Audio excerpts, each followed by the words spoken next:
Guys, today we're going to be talking about distracted driving. Remember, this is not a whole course.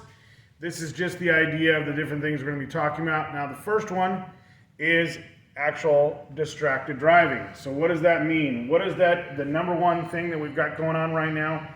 People on their phones, people eating, people doing their makeup, people doing their, shaving their beards, whatever that is, during the day, distracted driving. So the first one, always the worst one, is talking on the phone or getting text messages and receiving and sending text messages while we're out there. What we actually go on the industry is that you've got about a 1 to 1.5 second reaction time the average person has. When you're on your phone, it goes to about a 3 to 5 second reaction time. That's about looking at a football field, 10, 20 yard reaction time to a full football field when using your phone or talking or doing those kind of things. So how do we counteract that? One, when we don't need to to answer phone calls, don't answer phone calls. When we've got the problem of, let's say it's a phone call we need to answer, pull over. Now we do have the option of using our other items in the car. Maybe it's, our AirPods or our headphones. Could be the speaker phone on the actual phone itself. Even better, the phone inside the car, if your car is capable of doing that. That's really important. So if you've got those features in your car, use them. That does not take away the distracted driving part of this. When you're sitting there and having to mess with your phone, you're increasing that time. Now, it's not as bad as talking or texting, but there still is a distraction in there. We need to make sure we're leaving room in between the cars in front of us just in case we do need to make that critical stop. We want to watch, if we're eating, eat when we're at the place. Take 2 minutes, eat while you're there, hop in the car and go if you're going to take a snack or a break. That's really important. Environmental distractions. Okay, environmental distractions are going to be our wind, rain, and snow. Now, in some of our areas of our company, we're not going to have a lot of snow problems. We're just going to have the standard environmental rain and wind. Wind is probably the worst one. Okay, that comes into 2 different flavors. One, we get blown off the road, and 2, somebody gets blown into us. And this is usually your semi-trucks, things like that. They're actually blown over. When you can, get around a truck, don't set in its blind spot, and get around them, okay? Get up, we're not wanting you to speed, but we want you to pass those trucks and get out of their blind spots. And especially if it's a real windy day, we don't want to be on that side of them where they can possibly blow over onto us. You'll see a lot of times when you see trucks flipped over, there's a car trapped underneath that guy. We definitely don't want to do that. When we're dealing with wind in general, it's really hard to keep our trucks on the road when we've got big box trucks, maybe we're running a big van loaded all the way up. We've got panels in the back of a pickup truck. That wind is much more effective to us. Making sure that our cars are maintained properly, we're going to get into that in a second, really helps with that. But a big one is slowing the car down, what those kind of things. When we get into our other distractions, snow, again, what is the safe speed limit to be driving our vehicles?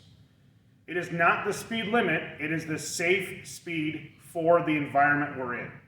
That may be 10 miles an hour in a fog.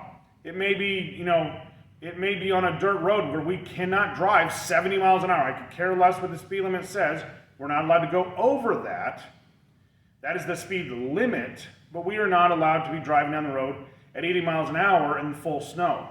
Our trucks are not designed for that. We have too much weight and we can't stop. We need to increase that distance when we're dealing with loaded trucks, okay?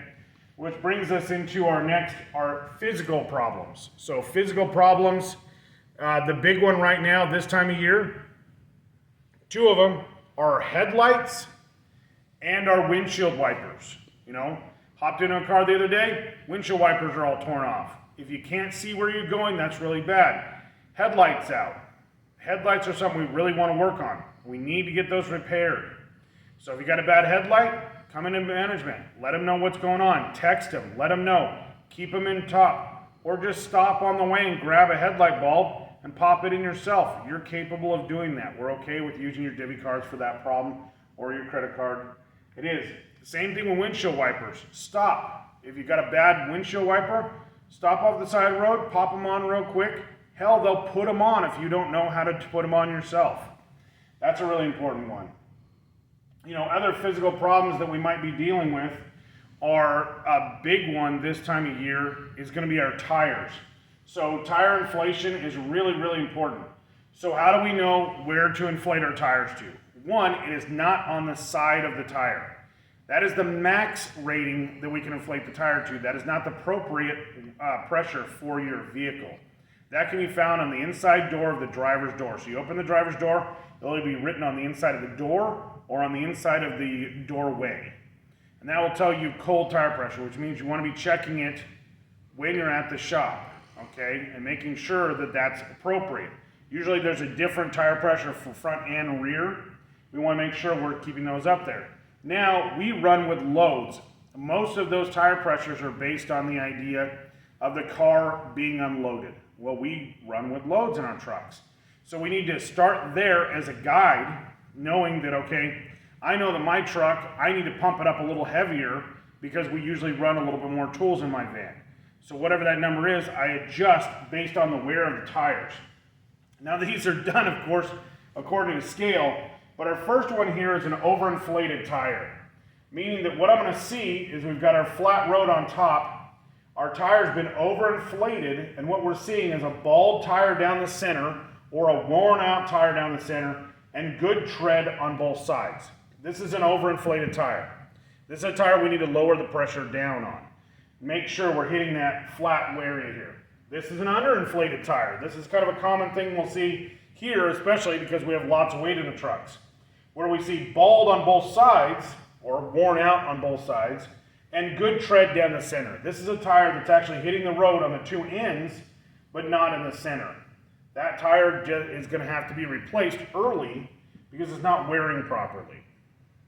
We want to see a tire that when we're dealing with it in the road here is nice and flat all the way across. Now this could also come from, you'll actually see a tire that's slanted off. That's usually a camber adjustment in the car where we see this side of the tire is worn off, way off, and this side's fine. This can also happen from not rotating our tires. We want to make sure we're rotating our tires every 5,000 miles. So if you see a tire that's completely worn, this side looks perfect, this side looks bad, that's usually a sign that we need to rotate our tires more often. We want to see a nice flat, good tread all the way down the tires. Now you will usually see a tread marker on the truck, an actual gauge built into the tire. It'll be a little piece of rubber. So it'll look like here where we've got our actual tread, and there'll be a little piece of rubber that will fill in. Once we've hit that little piece of rubber, when the tire's actually flattened out to it, we know that that tread is worn down enough that it's time to replace the tire. Now if you don't have those on your tires, some tires don't, depending on what they are, some trailer tires, other things like that, we use the penny trick. Basically meaning that as we shove the penny head down into the tread like this, we want to be able to cover up the head. That's a good tire, is when it's covered up the head. Once it gets to the point of where we've got about a half of the head exposed, we want to replace that tire. And even if it's down, it's illegal once it gets to the bottom of the head. That's only 1/16 of an inch of tread. That's not a good idea. Now, when does that tire pressure rating not stand out? When we're dealing with trailer tires. When we're dealing with trailer tires, we want to make sure that we are filling it to the side pressure on the tire. So it says PSI on the side of the tire, pounds per square inch. We're dealing with a tire that we want to fill up to that rating because it's a weight rating, not a traction rating. Your traction ratings are on your cars and your trucks. Your trailer tires are based on that idea of being filled up to a point of where they're maxed out so they can handle the weight. Also, when we put trailer tires on, we want to make sure we're buying a trailer tire, not a car tire for our trailers. Don't save the money, put the trailer tire on. It's built differently. It's a different design tire. It's not meant for, suspension-wise. It is meant for holding capacity. Now, another one I see all the time is bad brakes. So bad brakes are one of the ones that we see a lot of times. This is your brake rotor. I apologize for the art. So we will hear a lot of times, you'll hear a little screeching when you're going down the road. If you turn this on its side here, and we're looking on here, we're looking at the brake caliper here, there'll be a little bar that'll come out with a little piece of metal on there, real thin. And when the brake caliper wears out, or brake pad wears out, it'll actually touch that caliper and make a little screeching noise. Usually we'll know that that noise is being caused when we're looking at it and we're saying, okay, wait a minute, when I step on the brakes, the noise goes away. When I let off the brakes, when I'm just driving through the parking lot there, I'm hearing the really bad screeching noise. That screecher will tell us that it's time to replace our brakes. Now, eventually it will go away. Why? Because it snaps off eventually. So that's usually a sign. Everybody goes, oh, the noise went away, it's fine. It's not, it's getting worse. Now, some of the vans and some of the cars we have here are the European style. They don't have the little screechers on them, and they will go metal to metal. And you'll know that feeling when you hear it every single time you pull up. Sometimes when you pull off the side of the road, dirt, and the tire actually skids, that'll be a brake pad that's actually completely gone bad. So we don't want to get to that point, because then we have the rotors resurfaced and we take care of it, and it's much, much safer not to get there. So we want to make sure when they're telling us, when we're having our tires rotated, hey, look at the brakes, what do we look like? We're not in bad shape. But that screecher, like I said, if we're sitting there, when we're metal to metal, you'll usually hear that. When you're driving down the freeway, it's fine. When you apply your brakes, that's when you hear the screeching noise. When our brakes are about to wear out, we're going to see that the little screecher sit there. When we apply the brakes, the noise goes away because it heats up and pulls itself away. When we're just driving on the freeway, that's when we hear the screeching noise. It's telling us we need to do that. Now, impaired driving. Impaired driving comes in 3 different flavors. We have alcohol impairment, which we're not supposed to be driving within, 8 hours of drinking. When we've got our drug impairment, whether that is a drug prescribed by your doctor or anybody else, if it has a warning, you are not to be driving, okay? If it's got a drowsy warning, because cough syrup or whatever it is, you're not to be driving. When it comes to something not prescribed but is legal in certain states, it does not matter. You are still impaired by using that item. It doesn't matter whether it's legal, you are not allowed to be using it within 8 hours of doing it, of driving with us. The other big one is going to be not getting enough sleep. We want you to get your 6 to 8 hours of sleep. Do not go out partying all night long, hop into a giant truck, and try to drive it down the freeway. We want to make sure you're getting your sleep every single night. Get your sleep. Get into bed early. We wake up early, we work hard. Making sure you're getting that done is really important. Now, once you've done that, we call micro napping. Micro napping meaning that we've got we're going down the freeway and we start dozing. Usually that doze is the distance of a football field. Unless you've got a football field distance between you and the front car of you, you need to pull over. And even if you do, when you get drowsy, pull over. Switch with your partner. Switch with somebody else in the vehicle. Make sure you're taking those little micro naps to get you back on the road. Pull over, sleep for 10 to 15 minutes. Don't go over that. That puts you in a full REM sleep if you're doing that. We want to just do the real quick naps. Maybe stop, use the restroom, wake yourself up a little bit. We're not trying to turn up the radio, turn up the air conditioner, whatever it is you're trying to do to keep yourself on the road. Those will be more dangerous. Pull over, take a quick nap. You have brakes, use them.